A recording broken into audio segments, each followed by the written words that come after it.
자, 양도세 대가이신 안수람 세무사님의 상속세 절세 비법 함께 보도록 하겠습니다. 텍스워치라는 언론사에서 인터뷰를 한 내용인데 양이 상당히 많습니다. 그런데 내용이 다 좋아요. 그래서 여기에서 정말 하나로 다 이게 좀 빠뜨릴 수가 없는 그런 내용인데, 여러분들 아시다시피 안수람 세무사님은 우리 국내에서 가장 유명하신 양도세 대가 아니십니까? 그렇지만 이 양도세라는 거는 반드시 상속 증여세 이 세 개를 묶어서 이제 재산세제라고 하는데 같이 보셔야 되기 때문에, 양도세 대가이시라는 거는 상속세와 증여세 역시 대가이시다.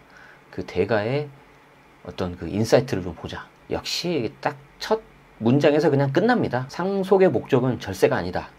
가족 화목과 형제 우애다. 저는 여기서 이렇게 박수를 쳤습니다. 속으로. 제 주변에 이렇게 훌륭하신 세무사님들이 많이 계세요. 근데 그런 분들하고 이렇게 상속세 관련해서 이렇게 좀 이야기를 나눠보면 정말 이렇게 속상하고 안타까운 그런 케이스가 많다고 해요. 얼마 전에는 6월 달에는 저희 또 이장훈 세무사님 모시고 같이 이렇게 상속세 관련해서 콜라보 특강도 하고 했었는데, 그때도 이제 많이 말씀을 하시더라고요. 말 못할 안타까운 일들이 많다. 일단 서머리를 좀 먼저 볼게요. 최근 과도한 상속세를 개편해야 한다는 주장과 더불어서 상속세 절세 플랜이 유행처럼 돌고 있는데 정말 핫합니다.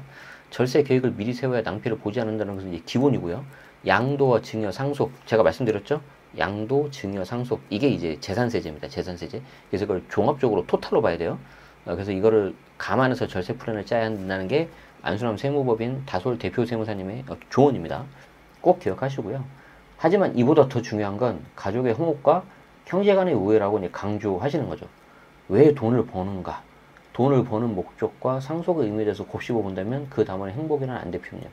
행복을 위한 상속에 대한 이야기를 들어봤다. 행복을 위한 상속. 와, 이거 책 제목으로도 쓰셔도 좋을 것 같습니다. 자, 한번 보겠습니다.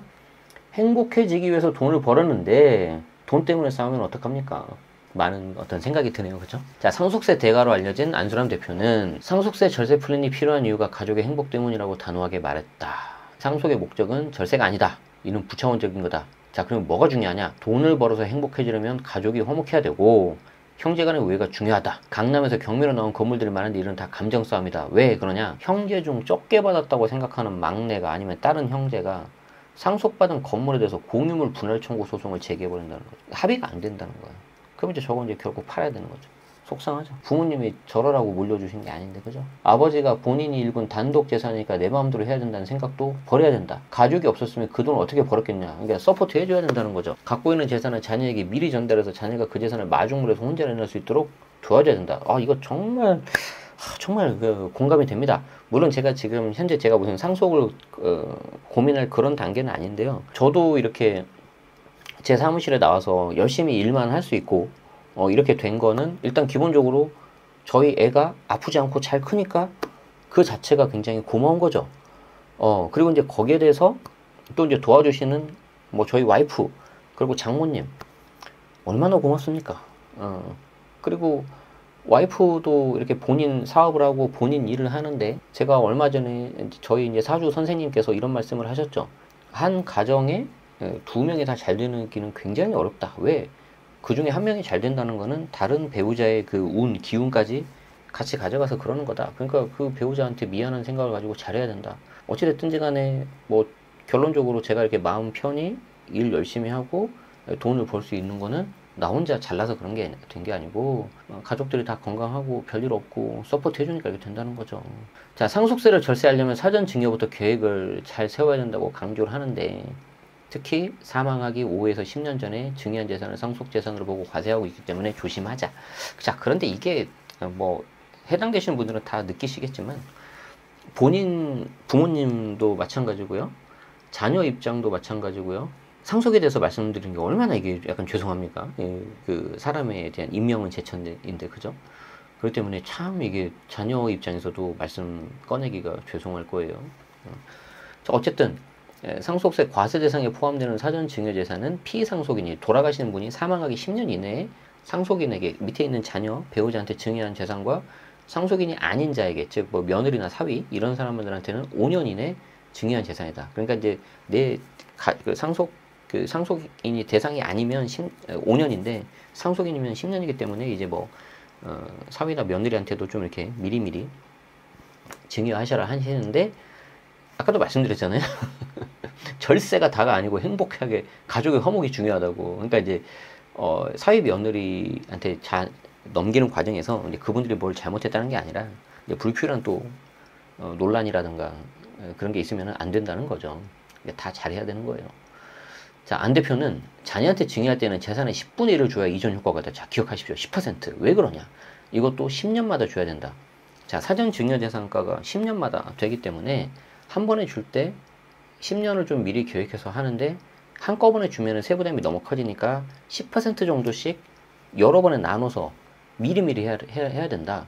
예를 들어서 부모가 자녀 나이 60세까지 살아있다고 가정하면 3번은 증여하고 한 번은 상속으로 줘야 전체적으로 절세가 된다. 물론 이 짧은 말 한마디에는 어마어마하게 많은 그 임상 실험과 사례와 케이스가 녹아 있을 거예요. 그런데 이걸 딱 한마디로 그냥 정리하신 거죠. 그냥 한 3번 정도 증여하시고 10년에 걸쳐서 나눠가지고 그리고 마지막은 이제 상속 정도 하면은 전체적으로 괜찮을 겁니다 라고 이제 딱 처방을 내린 거예요. 지금 세금을 아예 안 낸다고 생각하면 안 된다. 증여세도 한 푼도 안 주고 부를 이전했다는 이 자체가 이제 불가능하다는 거죠. 그리고 잘못된 생각이라는 거죠. 특히 사전증여를 어떻게 하느냐가 굉장히 중요한데, 예를 들어서 자녀 3명에게 상가 겸용주택을 주택과 상가 지분을 똑같이 해서 나눠주면은 집이 주택수에 포함돼 버리니까 자녀가 다주택자가 돼버리잖아요. 그러니까 이럴 때는 차라리 상가 지분만 넘겨라. 아주 정말 좋은 거고요. 지금 본의 아니게 어설픈 주택이 있어버리면은 처음에 매수할 때 취득세 중과가 들어가 버리고 팔 때 얘 때문에 비과세가 안 돼버려요. 그러니까 차라리 이거를 상가주택에서 주택 부분을 자녀 중에 한 명한테 몰아주든지 아니면 저 부분을 따로 처리해버리고 주택수에 좀 자율은 상대적으로 자율은 상가 부분만 지분만 넘겨라, 지금 이 말씀을 하시는 겁니다. 그리고 이 양도와 상속 증여, 아까 제가 계속 말씀드렸죠. 이 세 가지가 이제 재산세제라고, 이거를 토탈로 결합해서 전문가가 시뮬레이션을 여러 번 돌려야 된다. 하지 않으면 모른다. 그래서 양도식이 증여받는 사람이 누구냐에 따라서 상속세, 양도세 영향을 미치기 때문에 꼭 미리 알아봐야 된다. 그리고 최근 상속세 트렌드에서 안 대표는, 자, 상속이라는 거는 죽음에 닥쳤을 때 이루어지는 것이고 이미 개시가 되면 절세할 수가 없기 때문에 계속해서 살아생전에 사전 증여 플랜을 짜야 되는데, 이제 조금 이제 일침을 놓으셨습니다. 특히 세무사들이 유튜브 방송에서 가족 간 계좌이체를 1,000만 원 이상 하면 큰일 날처럼 말하고 있는데, 일반인들은 별로 걱정 안 해도 된다. 저도 사실은 계좌이체 하는 거에 대해서는 그렇게 말씀 안 드렸는데, 저는 이 말이 어떤 말씀인지 공감이 되는 게 뒤에도 나오지만, 일반인 같은 경우에는 1,000만 원 넘는 거래를 몇 번 했다 그래서 무조건 다 잡히는 것도 아니고요. 설령 저거를 뭐 900만 원, 500만 원 쪼개서 했다 그래도 마음대로 다 피할 수 있는 것도 아니에요. 제가 100만 원 단위까지 잡아낸 것도 봤단 말이지. 그러니까 결론은 뭐냐면, 정말 저렇게까지 다 열어가지고 보는 케이스는 좀 정말 자산이 많은 자산가 분들이기 때문에 일반인들은 어떤 정말 나쁜 목적으로 했다면 문제가 되겠지만, 편의상 이사 갈 때 큰 돈이 몇 번 왔다 갔다 했다든지 매도하면서 편의상 왔다 갔다 했다든지 이런 거 걱정 안 하셔도 된다는 거예요. 이해됩니까? 오히려 공부하신 분들이 훨씬 여기에 대해서 막 걱정하고 미리 걱정하고 그러는데, 너무 그렇게 하지 마라. 이게 이제 사실 조회수가 잘 나오니까 이런 내용으로 하는데 너무 일반 사람들이 겁만 먹지 않냐, 지금 그 말씀이에요. 자, 정부가 상속세 부담이 과다하다는 이유로 개편하는 움직임에 대해서는 요즘은 세계적으로 자본거래를 마음대로 할 수 있고, 이게 이제 국제조세가 이제 앞으로 엄청 중요해질 겁니다. 부자들이 세율이 낮은 국가로 재산을 유출하는 일도 많기 때문에 어떤 글로벌 스탠다드를 맞추는 차원에서 유산취득세로 바꿔요. 유산취득세. 자, 유산취득세는 뭐냐면은 내가 받은 만큼만 세금을 내자는 거예요. 증여세처럼. 그런데 현재 상속세는 유산취득세가 아니라 돌아가신 분의 재산에 대해서 일단 전체를 다 때려버립니다. 그리고 다 때려버리고 그거를 이제 상속인 지분으로 나눠요. 그리고 이걸 이제 연대납세로 묶어버려요. 진짜 이게 정말 어떤 조세 행정 편의성은 높지만 이게 지금 굉장히 큰 이슈라고 저는 생각을 하고 있어요. 저도 얼마 전에 기사 보셨죠? 외국으로 많이 떠나는 돈 많은 부유층이 대한민국이 4위였어요.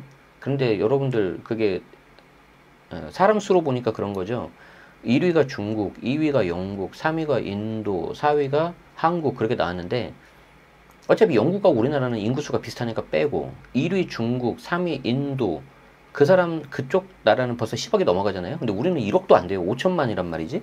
거기에서 나간 사람 비율로, 전체 인구 대비 비율로 퍼센테이지로 따져버리면은 우리가 훨씬 높은 거죠. 그래서 꼭 그 부분을 좀 이렇게 더 잘 아시면 좋을 것 같다. 우리가 그러면 1등이다, 1등. 그럼 왜 1등인지 한번 생각해 봐야 된다는 거죠. 자, 또 자녀에게 좀 미리 증여해서 경제활동 할 수 있는 좀 기회를 좀 줘라. 젊은 사람들이 돈을 써야지. 그쵸. 그래야지 경험도 쌓고, 이혼으로 재산 분할할 때는 과세 안 하는데, 배우자한테 상속할 때는 과세한 것도, 진짜, 전 이건 정말 잘못된 거야. 어제도 제가 아는 세무사님하고 정말 열띤 토론을 했는데, 저거 가지고 정말 저희가 욕 많이 했거든요. 자식한테 상속세를 부과하는 건 오케이예요. 자, 그런데 왜 배우자한테 상속세를 부과하냐. 같이 벌었는데. 맞잖아요.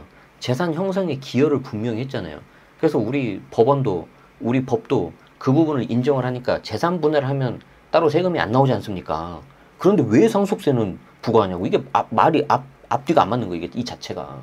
자, 최대주주 할증과세도 없애야 된다. 기업을 경영할 수 있게 해줘야지 되지 않겠냐.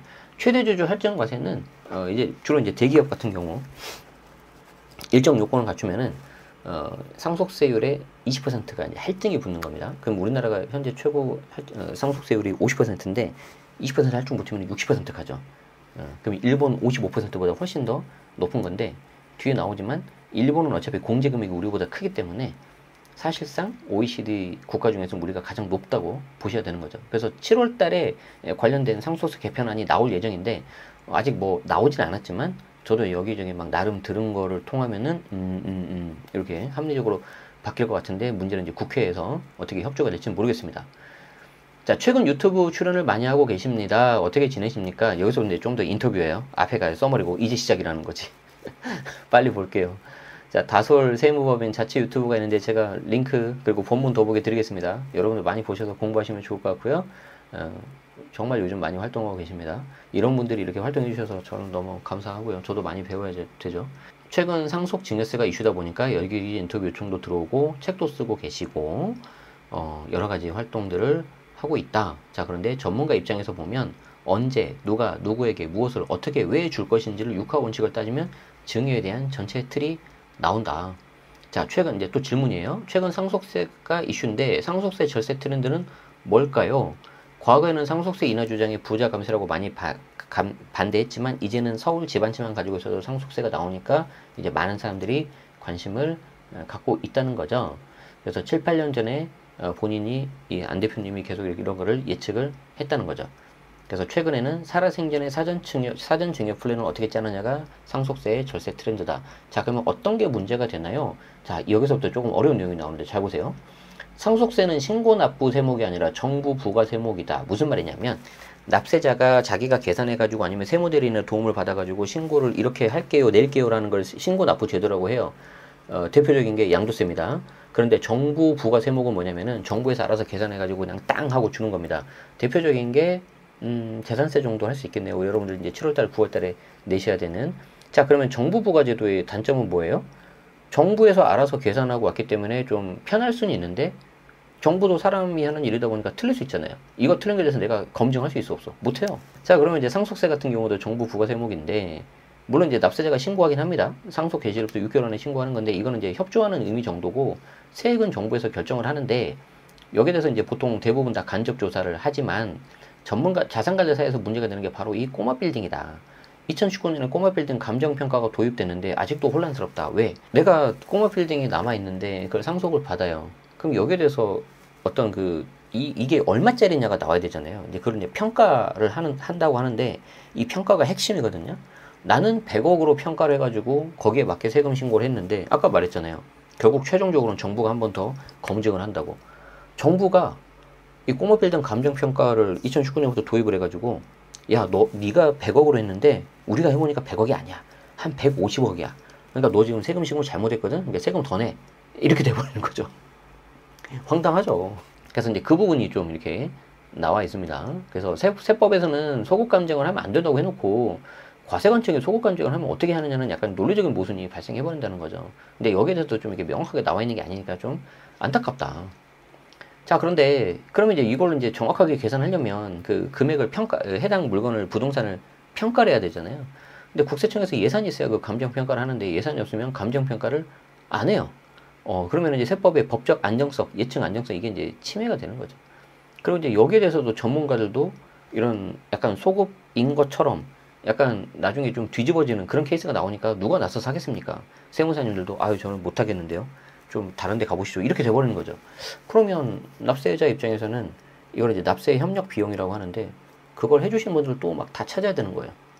거기에 이제 시간 그리고 돈이 낭비가 되는 거죠. 자, 그리고 이제 최근에는 가족법인도 이슈가 되고 있는데 유족 간 재산 분쟁이 일어나면 꼬마 빌딩이 경매로 넘어간다. 즉 공동 소유 재산이 지켜지지 않는 건데 예를 들어서 200억짜리 재산을 3명에게 줘야 된다면 단독으로 증여하자니 너무 이제 가격 균형이 안 맞아서 3명에게 미리 지분으로 분산을 주는데 나중에 지분으로 주면 소송 문제가 불거질 수 있고 특히 그래서 이제 가족법인을 만들어서 주면 증여세도 줄일 수 있으면서 임대료에 대한 종합소득세도 줄일 수 있으니까 가족법인에 대한 관심이 높아지고 있다. 그래서 이제 지금 가족법인을 잘 활용을 하면 이 부분에 있어서 좀 이렇게 다툼도 좀 줄일 수 있고 여러 가지 좀 해결을 할 수가 있습니다. 그리고 거기에서 나온 소득을 법인으로 들어가는 거기 때문에 그 법인에서 이제 급여나 배당으로 빼면은 좀 합리적으로 뺄 수도 있고 그래요. 그런데 이제 저거는 이제 조심해야 되는 게 뭐냐면 그 가족 법인의 이제 주주들이 있잖아요. 그 주주들 간에 이제 지분 정리 같은 거 막 할 때가 있어요.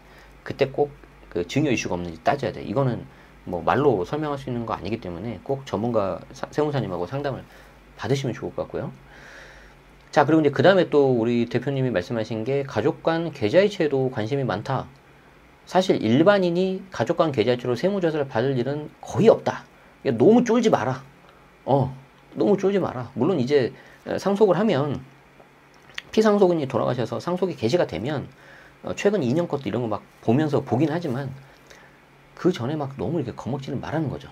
그래서 일반인들이 가족 간 계좌이체하면 큰일 나냐는 질문을 많이 하는데 부모가 온라인 쇼핑을 못해서 자녀가 대신해주고 계좌이체로 받은 돈 어떻게 할 거냐. 18년 전에 자녀에게 준 전세보증금이 뭐 걱정거리가 아닌데 왜 하냐. 그러니까 이제 저도 사실 제 채널에서 이런 거 조심하십시오. 라고 이제 좀 예방 차원에서 하고 이왕이면 좀 더 보수적으로 말씀을 드리죠. 제가 이제 틀릴 수도 있겠지만 또 이걸 여러분들이 오해하셔가지고 괜찮대라고 오해하시면 안 되니까.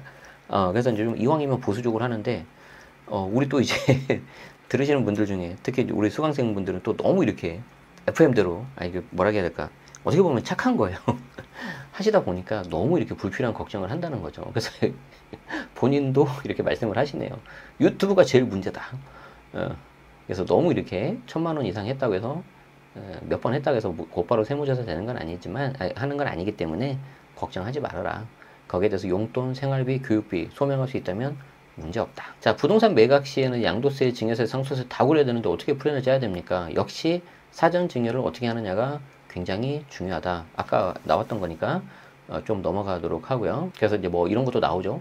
조특법상 양도세 100% 감면해주는 주택 이런 것들이 있는데 이거는 이제 상속을 받아도 똑같은 효과가 있으니까 이걸 상속을 차라리 받아야지 사전 증여하면은 이 경우에는 좀 깨져버린다는 거예요. 그래서 비슷한 예로 이건 좀 길어서 제가 좀 지금 설명 못 드릴 것 같은데 사전 증여가 일찍 하면 좋다고 해서 이걸 좀 일찍 처분하거나 증여하는 케이스가 있는데 특히 증여 같은 경우에는 이런 것들이 조건이 깨질 수가 있기 때문에 조심하셔야 되고요. 더 조심해야 되는 거는 증여가 아니라 처분하는 거예요. 즉 다른 사람한테 매각을 해버리고 거기에서 나오는 현금 가지고 그냥 우리가 좀 몰래 하면 괜찮겠지 이렇게 하다가 이제 다 얻어맞아 버릴 수가 있거든요. 그래서 정말 조심해야 된다. 여기 보세요. 부동산을 판 돈으로 현금 증여하면 증여세, 상속세, 양도세까지 세금만 70% 나온다. 이제 뭐 케이스마다 좀 다르겠지만 자 실제 이런 사례가 있다는 거죠. 부동산을 팔아서 150억을 받았는데 세금만 105억을 낸 거. 이런 경우에는 아까 제가 말하려다 말았던 게 이런 건데 오히려 이런 경우에는 차라리 상속세를 내시고요. 상속세. 그럼 상속세도 꽤 나오겠죠. 상속세를 냈는데 그 부동산을 상속 개시일부터 6개월 안에 팔아버리면은 양도 차익이 빵이 되니까 그 양도세는 안 나오죠. 그러니까 그 양도세는 상속세로 그냥 털어버리는 거예요. 그런데 그게 105억이 아니라 뭐 한 30억 정도에서 끝났다. 그러면 너무 땡큐한 거지. 50%니까 뭐 30억은 안 되겠네요. 한 60억 이상 나올 것 같긴 한데. 자, 여기도 나옵니다. 부동산을 처분하지 않아야 되는 경우 있어요. 이런 거 잘 보셔야 돼요. 돌아가시기 전에 부동산을 처분하면 안 되는데 예를 들어서 상속 받아서 팔면 상속세만 내고 양도세 나온다. 이게 그거예요. 제가 말한 거. 자, 이게 좀 여러분들이 표정이 안 좋아 지금. 도대체 저게 뭔 소리냐 이렇게 하는 건데 자, 다 보이거든요. 그래서 설명을 드릴게요. 계속 말씀드리지만 상속이 언제 개시될지 우리가 몰라요. 사람의 그 생명과 관련된 거라서. 근데 만약에 이때 처분을 해버리잖아요. 그럼 이때 양도세가 나오겠죠. 그럼 여기에 나온 현금 어떻게 하실 겁니까? 이거 증여하면 이제 증여세 나오겠잖아요. 그쵸? 만약에 이거 몰래 주면 어떻게 돼요? 이런 거 잡혀 이제. 자, 그런데 이거를 상속을 하지 않고 처분을 하지 않고 그냥 상속이 개시가 됐어요. 그럼 이제 여기 이제 6개월 내에 상속세 신고를 해야 되잖아요. 그럼 이때 상속세가 나올 거예요.